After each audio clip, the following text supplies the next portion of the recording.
Our correspondent based in Ankara. Jasper, a very good evening to you. What more can you tell us about what has happened? This attack took place in an industrial town about 60 kilometers behind me over there. It's in Ankara province, but not the city centre. And it began at about 3:30 this afternoon when two attackers, one male, the other female, arrived in a taxi. They had already killed the taxi driver and bundled his body into the boot.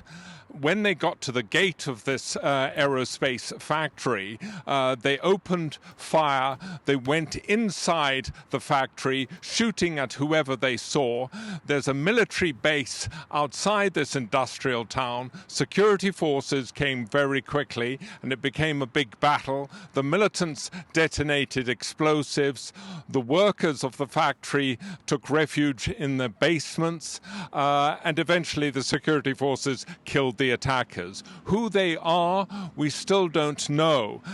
The Interior Minister, Yerli Kaya, whom you saw just a few seconds ago, he said that while they haven't pinpointed the group for whom these guys worked, the attack bore the style of a PKK attack. The PKK is the Kurdish insurgent group.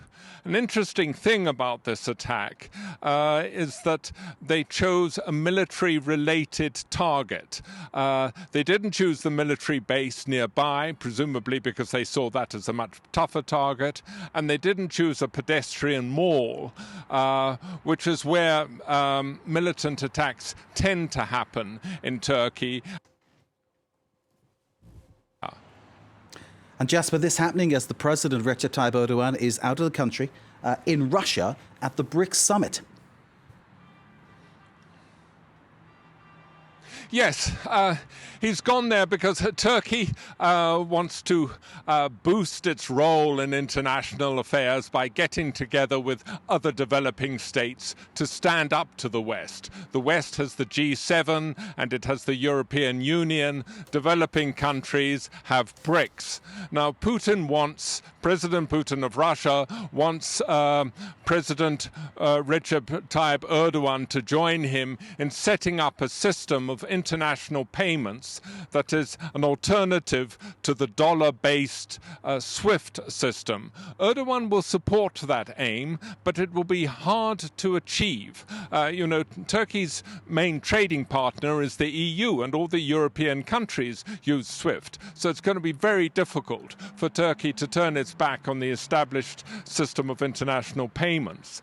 Then Putin also wants Turkey to become a hub to sell Russian gas to the rest of the world. And Erdogan isn't so keen on this. Putin has been pushing this idea for 2 years, but it looks as if Turkey doesn't want to receive a lot of gas that it knows the Europeans won't want to buy because the Europeans are trying to cut back on their imports from Russia because of its invasion of Ukraine.